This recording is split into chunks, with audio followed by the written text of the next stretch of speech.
lagi ada kompetisi bola gladiator, dan saya tidak sendiri. Tentunya saya ditemenin sama my girlfriend, Kalina.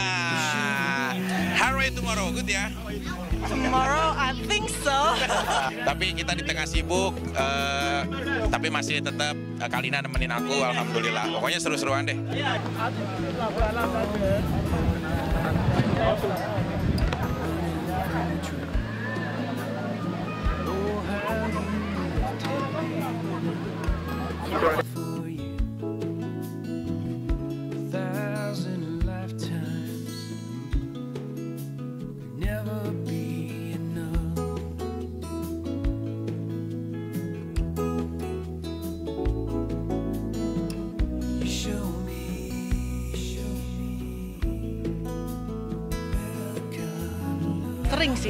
Lumayan sering nemenin juga.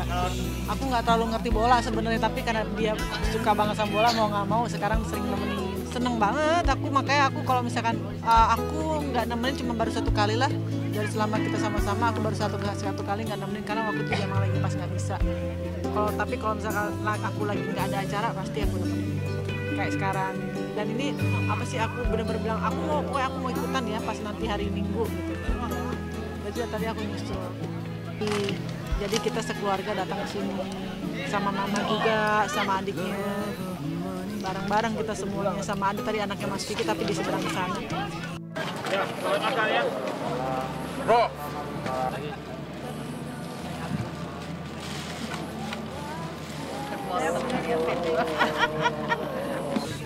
Belum ada pembicaraan lagi karena anak aku bukan tipe yang bisa di-push langsung, nanti kita ketemu, nanti kita bicarakan.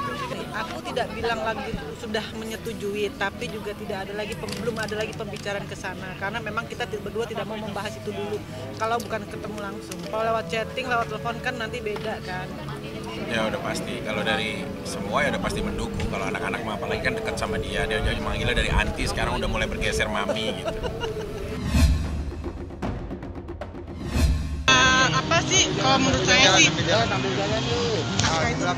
Aska punya hak untuk melakukan apapun ya. Jadi kalau misalkan di unfollow pasti memang karena di usia remajanya beliau dengan keadaan yang sekarang lagi ada, mungkin dia punya ada rasa ketidaksukaan atau apa. Tapi sampai saat ini saya tidak ada masalah kok sama anak saya. Kita masih WhatsApp-an, masih apa. Tapi sih kayak aku dengar terakhir mereka udah saling komunikasi, bahkan dalam waktu dekat ini mereka akan ketemu meet time lah berdua gitu. Sebenarnya nggak ada pernah lah perseteruan antara ibu dan anak gitu. Mungkin hanya suatu hal yang harus dikomunikasikan lebih lanjut gitu aja. Untuk kegiatan prostitusi ini, 2 orang wanita memasang tarif seharga 30 juta. Ya, 1 orang pelaku wanita ini memasang tarif 30 juta. Kemudian pada saat ditangkap ternyata kedua wanita ini melakukan kegiatan asusila dengan cara perempuannya 2, laki-lakinya 1, yang biasa disebut dengan trisam, dengan tarif sebesar 110 juta. Ya, 110 juta. Di mana dari 110 juta itu tetap kedua orang wanita ini mendapatkan bayaran sebesar 30 juta. Berarti kalau 2 orang 60 juta. Sisanya 50 juta diamankan untuk biaya mucikari. Dalam kegiatan ini kedua orang wanita itu sudah menerima DP sebesar 60 juta rupiah. Dan sisanya sesuai kesepakatan setelah selesai melakukan kegiatan akan dilunasi 50 juta. Hasil dari penyidikan diperkirakan sudah sekitar 1 tahun melakukan kegiatan. Masih saksi semuanya. Karena alat bukti untuk menjerat dia sebagai pelaku pidananya belum lengkap. Apabila nanti sudah ada lengkap, minimal 2 saja alat buktinya, ya, unsur-unsurnya memenuhi, baru kita jerat. Di bawah 2 orang mucikari ini ada 4 sebenarnya. Tapi masih kita dalami lagi untuk kita lakukan penangkapan, ya. Ada 2 artis lagi, ya. Kan sekalian ancaman hukumannya Yang pasal yang kita terapkan yaitu pasal 2 ayat 1 Undang-Undang Republik Indonesia nomor 21 tahun 2007 subsidiar pasal 296 KUH pidana, kita juntokan lagi pasal 506 KUH pidana dengan ancaman 15 tahun penjara. Jelas ya? Ancamannya 15 tahun penjara. Oke?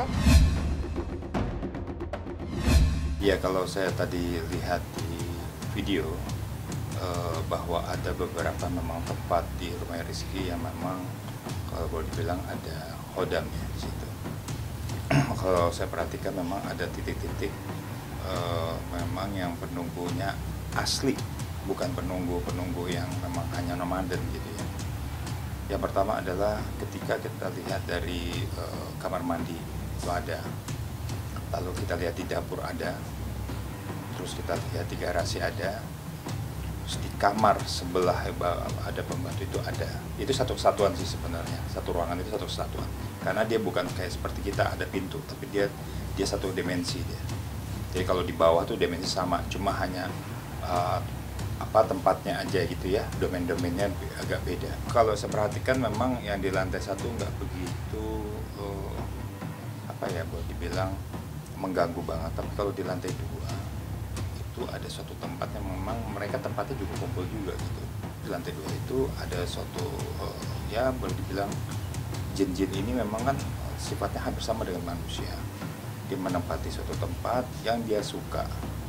Nah, ketika di dalamnya seperti kita juga ada orang tua, ada anak, bahkan ada perempuannya juga ya. Nah, dia bermukim. Ketika saya lihat di tempat Rizky ini memang ini penunggu-penunggu lama, ada perempuannya, ada neneknya, ada anak setengah remaja, bukan kecil tapi setengah remaja. Tapi kalau yang di atas itu saya lihat ada satu orang kayak tua gitu ya, ada di atas, lalu dia wibawa sekali itu. Artinya sebenarnya satu ruangan itu sebenarnya kalau kita masuk dimensi cuma satu tempat, cuma itu tadi dia juga punya senang tempat tinggal di atas. Kalau menurut saya tadi ya, kalau kamar mandi memang ada sudah lama. Ya, kalau kita lihat di belakang sini mungkin kalau kita lihat ya, nah, kalau tempat di sini di daerah-daerah areal ini kan kalau lihat agak lembab ya, di belakang ini agak lembab. Nah, kalau areal yang di belakangnya kaca ini sebelah sini, ini ada pintu. Kalau saya lihat ada penunggunya. Cuma dia kalau terang dia merasa biasa. Coba kalau ini gelap itu beda. Nah, di sini nih areal belakang. Di belakang samping sini. Nah, itu ada. Memang ada. Tapi menurut saya nggak ganggu sih sebenarnya. Cuma kalau ke kamar mandi nggak usah kenceng, kedebuk gitu. Apa buka pintunya tuh bikin sampai bunyi kenceng gitu. Biasa-biasa aja gitu ya.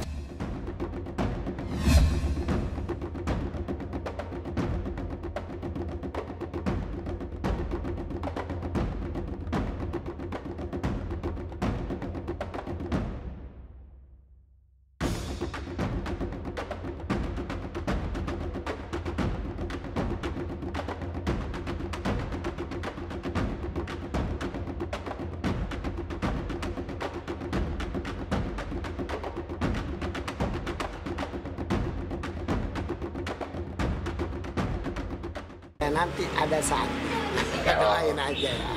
Katanya dengar-dengar tahun ini ya. Insya Allah doain aja yang terbaik. Doain aja. Nanti juga masih rahasia. Nanti juga pasti tahu. Doain aja. Nah, ya. Kalau ya sih yang penting doain aja. Mudah-mudahan dapat yang terbaik. Pastinya Ayu biar ada pendamping, sayang, setia. Senang pasti orang tua mah hanya doain, dan kalau memang lihat anak bahagia pasti orang tua bahagia. Nah, doain aja mudah-mudahan menjadi keluarga yang baik dan pokoknya bahagia. Baik, semuanya baik. Doain aja yang baik-baik ya. Saya nggak bisa ngomong banyak. Dari kemarin saya selalu bilang, ayo nikah kapan? Tahun ini apa tahun depan? Karena saya nggak tahu jodoh saya siapa. Saya ngucap itu doa, malaikat lewat diaminin. Kenapa enggak? Jadi saya sekarang mau berucap yang baik-baik aja. Jadi saya minta doanya aja, doain yang terbaik. Karena saya mau tanya, saya juga berhak bahagia dong, saya juga pengen bahagia. Jadi doain aja, saya cuma minta sama Allah, kasih saya jodoh yang baik, yang bertanggung jawab, soleh, sayang, jujur, setia, itu aja yang saya minta.